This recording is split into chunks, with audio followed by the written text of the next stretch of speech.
Maison de la célèbre Marie de Magdala, ce village du 1er siècle est l'une des plus récentes et passionnantes découvertes archéologiques situées sur la rive occidentale de la mer de Galilée.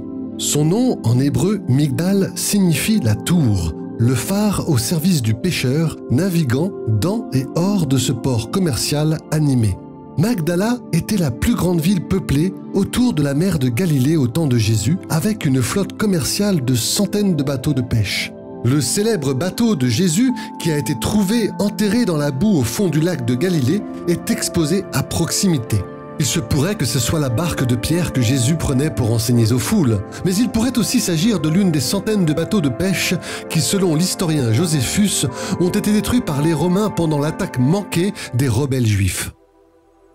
Marie a vécu dans ce village et sans doute a-t-elle rencontré le Seigneur Jésus lors d'une de ses visites à la synagogue.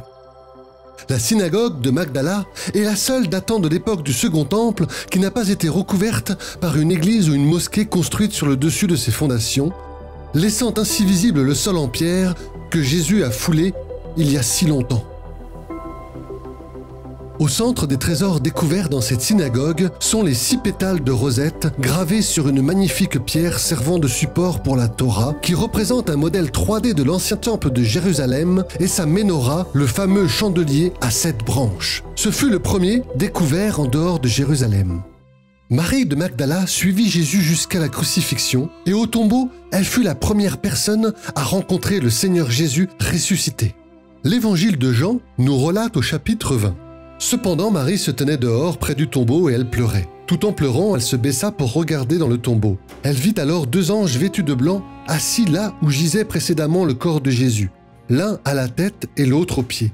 Ils lui dirent « Femme, pourquoi pleures-tu » Elle leur répondit « Parce qu'on a enlevé mon Seigneur, et je ne sais pas où on l'a mis. » Après avoir dit cela, elle se retourna. Elle voit Jésus debout, mais elle ne savait pas que c'était Jésus.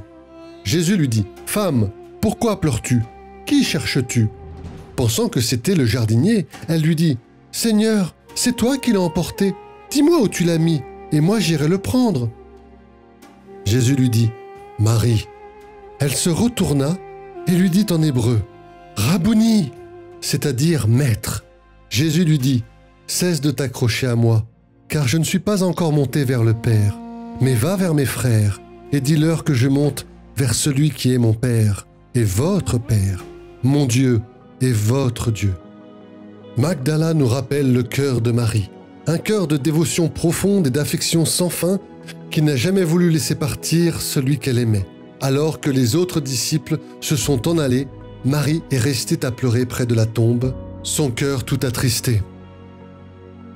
Mais dans son processus de résurrection, Jésus qui, de la terre au ciel, ne pouvait pas laisser et refuser le cœur de Marie. Le Seigneur lui apparut différemment que celui de son souvenir. Certainement loin du cadavre ensanglanté qu'elle a vu pendu à la croix. C'était le son de sa voix, appelant Marie, qui a réveillé son cœur. Elle reconnut la voix du Maître qu'elle avait entendue pour la première fois à la synagogue de Magdala, celui qui l'avait purifié des 7 esprits impurs et qui l'avait appelé à le suivre. Aujourd'hui, laissez Magdala parler à votre cœur.